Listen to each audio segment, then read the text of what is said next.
വിദ്യാഭ്യാസം ഉൾപ്പെടെയുള്ള മേഖലകളിൽ കേരളം ഇന്ത്യയിലെ നമ്പർ 1 സംസ്ഥാനമായത് കൂട്ടായ പരിശ്രമം കൊണ്ടാണെന്ന് AC മൊയ്തീൻ MLA പറഞ്ഞു. തയ്യൂർ ഗവൺമെന്റ് ഹൈസ്കൂളിൽ പ്രീ പ്രൈമറി വിദ്യാർത്ഥികൾക്കായി നിർമ്മിച്ച നക്ഷത്ര വീടിന്റെ ഉദ്ഘാടനം നിർവഹിച്ച് സംസാരിക്കുകയായിരുന്നു അദ്ദേഹം.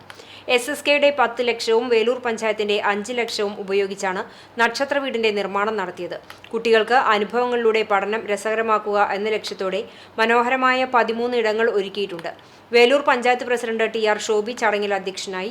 നക്ഷത്ര വീടിന്റെ ശില്പികളായ MM കൃഷ്ണൻ, KA അനീഷ് എന്നിവരെ ആദരിച്ചു. വിരമിക്കുന്ന അധ്യാപിക ജൂലി പുലിക്കോട്ടിൽ ഇട്ടി മാത്യുവിന് ചടങ്ങിൽ യാത്രയയപ്പ് നൽകി. Chowwannur block panchayat president Ancy Williams, ജില്ലാ പഞ്ചായത്ത് മെമ്പർ ജലീലാദൂർ, panchayat vice president Carmela Johnson, block member Swapna Rasheed, panchayat സ്ഥിരം സമിതി അധ്യക്ഷ Shirley Dileep Kumar, ward member Vimala Narayanan, പ്രധാന അധ്യാപിക TK രാജി, SSK ജില്ലാ programme officer E Sasidharan, PTA president TJ James തുടങ്ങിയവർ സംസാരിച്ചു.